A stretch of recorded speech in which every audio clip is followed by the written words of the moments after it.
अस्सलामु अलैकुम वरहमतुल्लाहि वबरकातुहू। नाज़रीन किराम, आज की इस वीडियो के अंदर आपको जानने को मिलेगा कि इशा की नमाज़ हम किस तरीके से पढ़ेंगे और इशा की नमाज़ हम कितनी रकात टोटल पढ़ें जो हमारी इशा की नमाज़ हो जाएगी। बहुत सारे भाई क्या करते हैं, सिर्फ 4 रकात फ़र्ज़ अदा करते हैं और चले जाते हैं।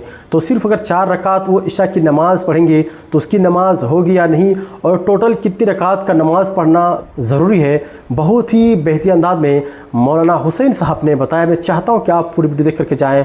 तो आइए सबसे पहले आप पूरी वीडियो को आप पहले देखें। नाज़रीन किराम, आज मैं आपको बताऊँगा इशा की नमाज़ लोग जो पढ़ते हैं तो इशा की नमाज का क्या तरीका है और इशा की नमाज में कितनी रकात का पढ़ना ज़रूरी है, कंपलसरी है। जी हाँ, बहुत सारे लोग इशा की नमाज़ पढ़ने के लिए मस्जिद में जाते हैं और 4 रकात फ़र्ज़ नमाज पढ़कर भाग जाते हैं, फिर पढ़ते नहीं हैं। तो क्या आप सिर्फ फ़र्ज़ नमाज पढ़ सकते हैं और सुन्नत नमाज नहीं पढ़ेंगे?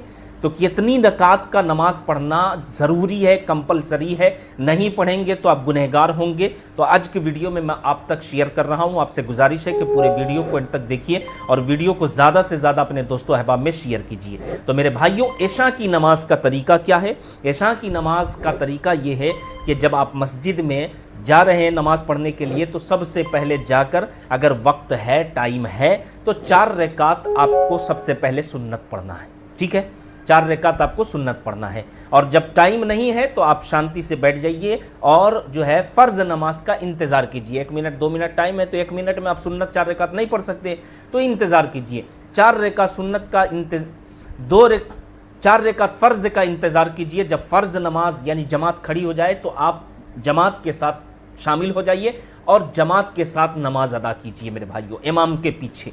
फिर उसके बाद में जो है जब 4 रकात फ़र्ज़ नमाज हो जाए फिर उसके बाद में जो है आप क्या करें, सबसे पहले 2 रकात सुन्नत पढ़ें। अब मैं आपको बता दूं सबसे पहले कि कितनी रकातें पढ़ना ज़रूरी है। इशा में 17 रकात है, ठीक है, और इशा में 17 रकात में से कितनी रकात का पढ़ना ज़रूरी है मैं बता रहा हूं, आप गिनती कर लीजिए।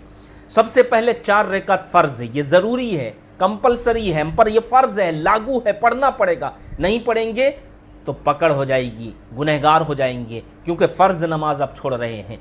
ठीक है, तो 4 रकात फ़र्ज़ है। फिर 4 रकात फ़र्ज़ के बाद में 2 रकात सुन्नत मुअक्कदा है मेरे भाइयों।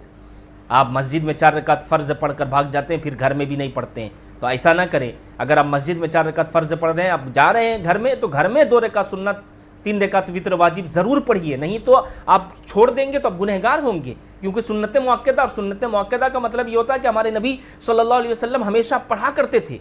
तो जब हमारे नबी हमेशा पढ़ा करते थे तो हम क्यों नहीं पढ़ें, हम क्यों छोड़ रहे हैं?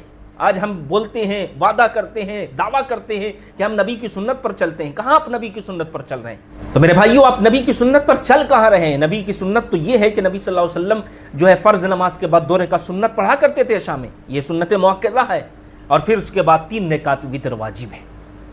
तो 4 रकात फ़र्ज़, 2 रकात सुन्नत मुअक्कदा, बाद में फिर 3 रकात वित्र वाजिब। तो 4 और 2 6 और 6 और 3 9 रकात। तो मेरे भाइयों, इशा में 17 रकात है और 17 में से 9 रकात का पढ़ना ज़रूरी है, ज़रूरी है, ज़रूरी है, कंपलसरी है। जी हाँ, आप नहीं पढ़ेंगे तो आप गुनहगार होंगे। जी हाँ मेरे भाइयों, हाँ, अगर आप 4 रकात फ़र्ज़ पढ़ लेते हैं, फिर उसके बाद 2 रकात सुन्नत पढ़ लेते हैं और 3 रकात वित्र वाजिब नहीं पढ़ते हैं, और वो 3 रकात वित्र वाजिब अगर आप तहज्जुद में उठते हैं तो उस वक्त पढ़ें तो सोने पे सुहागा है। जी हाँ मेरे भाइयों, अगर उस वक्त पढ़े, लेकिन हाँ ये यकीन होना चाहिए यहाँ हम तहज्जुद में उठकर 3 रकात वित्र वाजिब ज़रूर पढ़ लेंगे।